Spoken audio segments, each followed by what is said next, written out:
Hello YouTube and welcome to another episode of the Albino Rhino Beer Review. That's right. I said hello, not good day. Wow. Question for you first. This cup. What is it? What is this cup? Other than the next 6 or 7 ounce sample glass that I'm going to use when people are over. I'm going to try and get a bunch of these, but I'll tell you at the end of the video. Anyway, we're going to drink this beer. This beer was sent to me by the one, the only PK.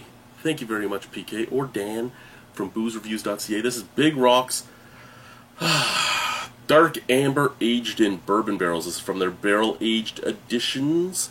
It is 8.80% alcohol. Why don't you just say 8.8? I do not know. Bang. Just going to check quickly if this says how long it's been in this beer. Beer and barrels, beer aged in barrels takes the rich flavor. Yeah, we know that.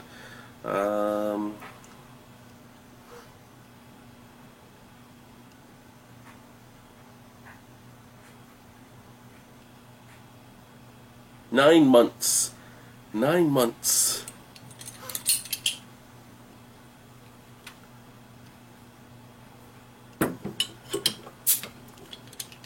Now, I really liked the bourbon porter that Lee M sent me, and from Dan, this is a better beer in his opinion. His favorite of the barrel series, I do believe he had said to me, and we'll give it a shot. Give it a shot and see what we got. Give it a shot, see what we got. Cannot see my hand at all. That is darker than a dark amber. That is pretty much black, at least in this glass. Beautiful off-white head. Little bit of a snap, crackle, pop, not much. Beautiful looking beer though. Like visually, for me at least, that's an appealing beer. It's an appealing beer. Scent.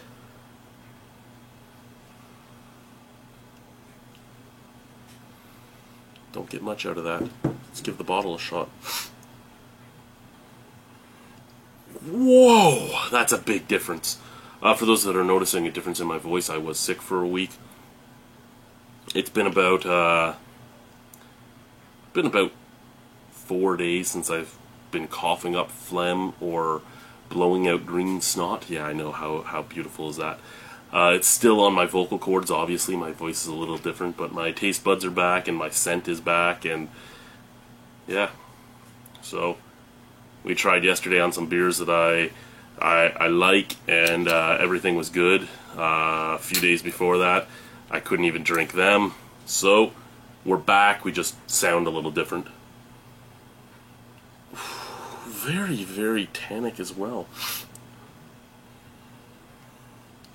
Okay, so this is my 3rd barrel-aged beer today. Now, I'm not saying in the last, hour or so. I mean, I've drank 3 beers in 6 hours. But this is my 3rd barrel-aged beer of the day to review. And they all smell very similar. Very oaky, very tannic. They've all been different styles, too. And they're just the same in that.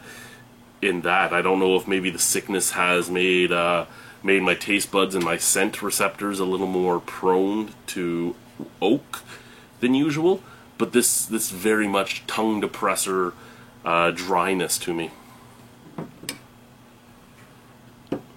and nothing else really. I'm not picking up anything I would expect to pick up. I'm not actually getting vanilla. I'm not getting fig. I'm not getting caramel. Not getting molasses. Not getting any of that. Just oaky tannic scents. Let's try the beer. Cheers.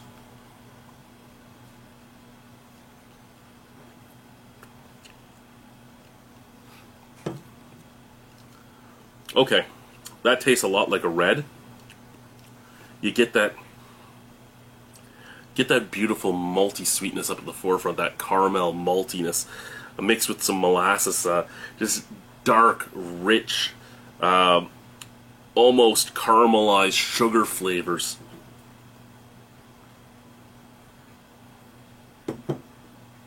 Caramel, molasses, a little bit of cherry even. Cherry candy at that, I'd say, like nibs.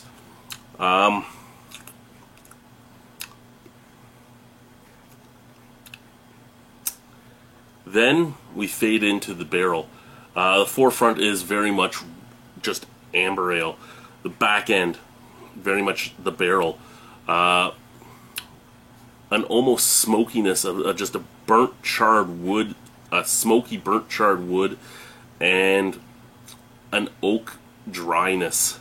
So I am getting that tongue depressor oakiness. I'm also getting, I'm getting that tongue depressor oakiness. I'm getting an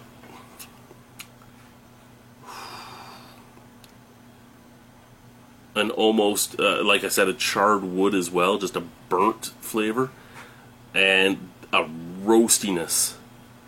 And that roastiness and that burnt flavor mixed with the wood is making an almost like black coffee taste as well on the back end. I think that's really well balanced from the sweet forefront and the roasty, dry finish. A very good balance in there. And 8.8% alcohol, I'd say no chance of knowing that. It's going down very easily. No stomach burn, no throat burn, no mouth burn, no alcohol astringency at all. 9 months in a barrel still has a little bit of heft. I'd say it's about a medium to, yeah, I actually just full on medium mouthfeel.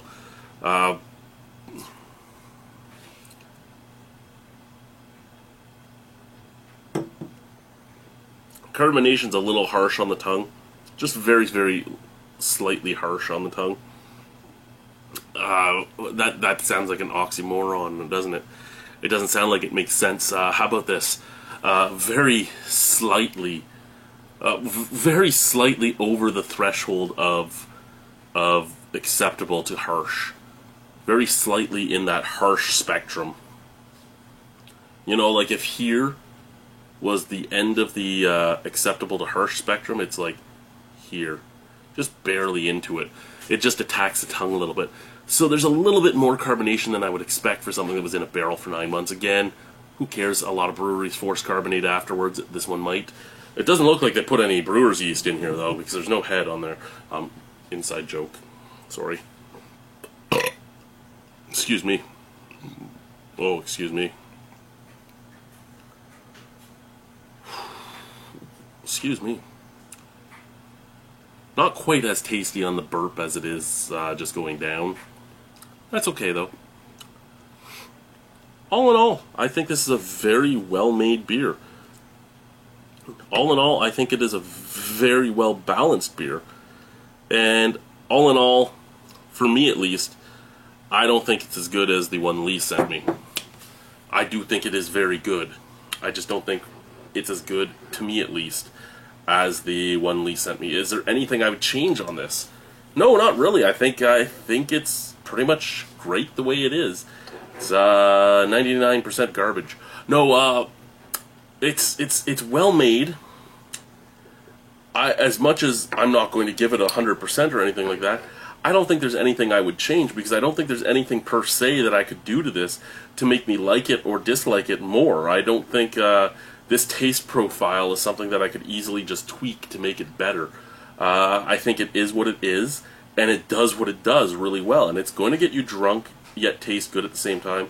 It would be a fine food pairing beer, because that oaky dryness on the back end would make this be something that can just clear your palate. All in all, I think it deserves an 8.25 out of 10.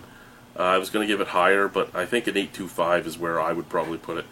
Now, before I take another sip of this cup I pulled out earlier, this was a mustard jar. That's what it was. It was a mustard jar. My buddy Simon has a bunch of these at his house, and whenever we go over to his house, this is what we drink out of when we do our reviews.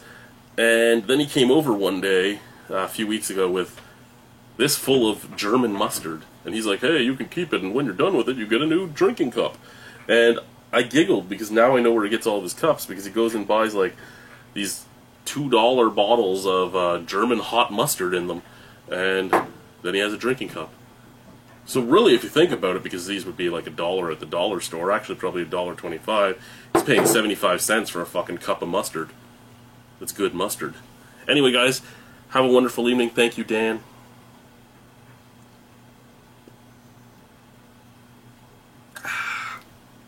Gonna go watch the season finale of Preacher and finish sipping on this. Bye, guys.